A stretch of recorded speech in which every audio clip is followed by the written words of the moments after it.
Hey guys, welcome back to my channel where we talk about all things wellness, health, maturity, transformation, and anything it takes for us to live healthier, happier, better lives. Stay tuned. Let's take a quick recap. So we started off the beginning of the year talking about wellness, and wellness is basically a holistic integration of physical, mental, and spiritual well-being to create healthier, to create healthier, happier lifestyles. There's actually 8 dimensions of wealth: physical, intellectual, emotional well-being, social, spiritual, vocational, financial, and environmental. So far, we've already talked about physical wellness, intellectual wellness, and emotional wellness. And today's video, social well-being. But before we get started, let's take a minute and check our pulse. How are we doing? I've been doing great. There will be some more videos coming. I already did a January wellness update. I need to post the February wellness update, but I also wanted to get the social wellness video up and running because I know that some people are looking forward to it. So social wellness refers to relationships that we have and how we interact with others. Sidebar, I took notes because it's the only way that we're going to stay on track, and hopefully this video will not be too long. So how are your relationships doing? Social wellness involves building healthy, nurturing, and supportive relationships, as well as fostering a genuine connection with those around you. So the key word there is genuine. Let's stop forcing ourselves into circles where we don't belong. Message. For example, we need to learn how to be ourselves in all situations to help nurture these genuine interactions. Sometimes our interactions aren't genuine because we're pretending to like something, or we're pretending to want to be where we are or be with these people. And I think that if we learn to be more true to ourselves and what we like and don't like and be honest about it, it will kind of help with some of these social interactions that we have. So studies have shown that people with healthy social interactions tend to live healthier lives than the ones with poor social interaction. Now, that's not to say that if you're an introvert and prefer not to be around a lot of people that you're automatically on a path of doom and gloom. That's not saying that at all. It's just saying that, we are here to get along with each other. We are here to add value to each other's lives. And think about it. A lot of our goals have been accomplished because we have had different connections that supported us along the way. So it's good to create boundaries in your friendships. You want to encourage communication and conflict management. I will say this: the more genuine my connections are, the least we need to discuss conflict management. Not to say you'll never bump heads with anyone, but because these connections are genuine, you don't have to keep troubleshooting bad behavior. I feel like when you're in a genuine connection, you're with like-minded people who are doing what you want to do, or doing what you want to learn how to do, or whatever. And it just kind of helps when we can be ourselves and we don't have to pretend and throw in shade. And also people who what do they call it? Constructive criticism. Like, you could take constructive criticism. You don't have to compete with these people who feel comfortable telling you, like, I think you could try it in a better way. And because of the respect that you have for them in your relationship, you don't get so offended. So, our social network is very important. If you don't believe me, I was not really say researching, but as I was looking up this topic, I saw that people with poor social health habits tend to have heart attacks, chronic disease, mobility issues, high blood pressure, increased stress hormones, which leads to inflammation, cancer, poor mental health, anxiety and depression, and a poor immune system. Like, who would have thought that my social network would make or break me? You know, they either can decrease all these things or increase your risk for getting these things. Because like I said, if we're not able to be our authentic self, be true to ourselves, be genuine in our connections, that is actually adding stress to your life. You're in, like, inside, you are stressed and you don't even know it, because you're out here trying to pretend to be a part of this clique that you keep putting yourself in, but you know, that's not the connection that you need to have. So let's go over some examples of good social health. Balancing social and personal time. So that's to say, you know, you, first of all, it starts with us, okay? If I don't like being with myself, how can I expect other people to like to be around me, and vice versa? How can I expect to like to be around other people? Sometimes we are so critical because we haven't quite figured ourselves out yet. But once you are happy with yourself and at peace with yourself, it's easier to find positivity in others and in your other connections and relationships. The main thing that always keeps coming up no matter where I search is to be true to yourself. And what that means is, do you want to do something? Yes. Do you want to do something? No. You know what I mean? Like, simple as that. Do you want to do it? Do you not? Like, sometimes you got to be honest. Now, I'm not saying that you're never going to have to do something you don't want to do. But you can acknowledge it, and sometimes it helps your network kind of work with you, because they know you don't want to be there to begin with. So if I know you don't want to be there, I'm not going to give you the most important role needed for this task to be completed, because you don't even want to be there. So now you bringing this energy to this important task. No. So, you know, it does kind of help. Like, even when you're at work, you know which one of your coworkers want to be there and don't want to be there. And when it's crunch time, you know who to call on to get things done and to get it done efficiently. So that is definitely key. And I'll admit, I didn't always know who I was. I didn't always know what I liked. You know, I knew what I didn't like, but I didn't always knew like what I liked or where I wanted to go, what I wanted to do, all that stuff. And it's funny that we're on this topic, because I'm reading this book called The Mastery of Self. And oh my goodness, I'm actually not reading it. I'm listening to it on Audible. And it's a very quick listen, especially because I commute back and forth to work, and I think I should be finished with it today, and I just started it yesterday morning. But he said something so profound, and I don't know, I'll see if I could find the quote and put it in here, but it was something along the lines of, we are wearing so many masks that we forget who we are. And no, this wasn't written during COVID, so he ain't talking about coronavirus. What he's saying is the roles that we play is actually a mask. So, like, I'm a wife, I'm a mom, I'm a daughter, cousin, sister, auntie, nurse, friend, you know, whatever, runner. All of these roles are masks, and eventually you have to learn how to take off all those masks to figure out who you are. A lot of us only know who we are in the identity of the role that we are playing. So, for example, I was just saying to a coworker, a lot of nurses struggle when it's time for retirement, that they really don't retire. And that's because they don't know who they are without being a nurse.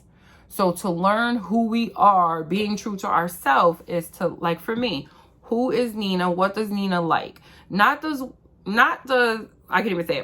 what do I like being your mom, being your wife, being your daughter, your sister, at work. You know what I mean? It's like, oh, well, when I'm at work, this is what I like.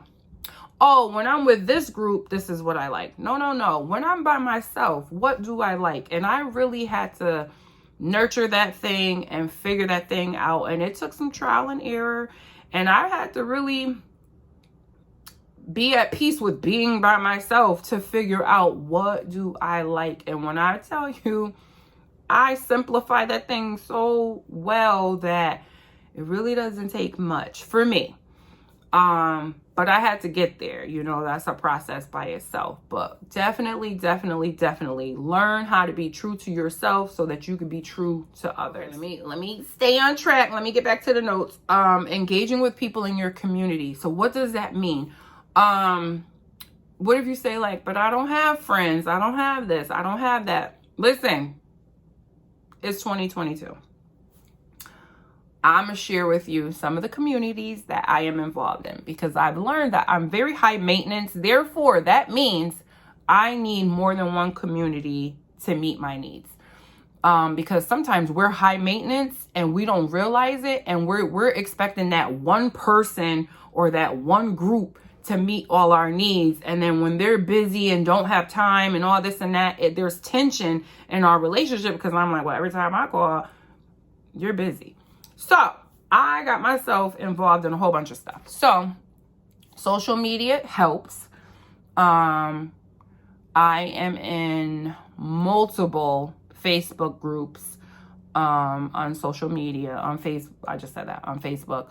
I am involved in, I got my like health and wellness crew. I got my Peloton riders group.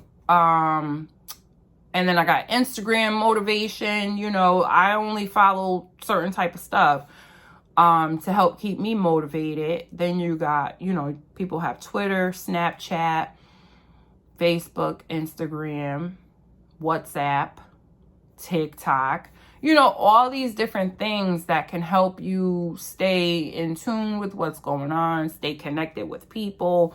But one thing I will say that we are allowing social media to do is like, it's helped us to be more connected to those who aren't around us, but it's also, or it has the potential to increase the disconnection of those who are like right here in our circle, in our house, in our immediate space.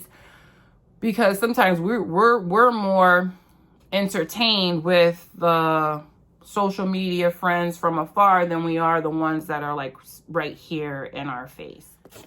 And believe it or not, a very healthy social wellness tip is we should be able to turn to our family and friends for support. Now, I feel like I got a disclaimer. I'm not saying family and you got to turn to them for any and everything and they have to meet all your needs at all times. That's not what I'm saying. But when you are feeling some type of way, there should be somebody in your circle that you can call. Like I said before, I know I'm high maintenance. So I have so many different avenues that I could tap into. And it's like, okay, what's the issue? Then I could tell you who I'm gonna call. Like if the kids are acting up, I got my mom groups that I can tap into, who, and I love to be with the women who are older than me, but like our kids are the same age. Then I got the work group, like, oh, did you hear what's happening at work? You got them. Then health and wellness, working out, whatever, got my crazy crew. And it's like, oh, we worked out. Did you work out? That type of thing. Then it's like, anything. So I just have different things that, life, women's issues, investments, saving money.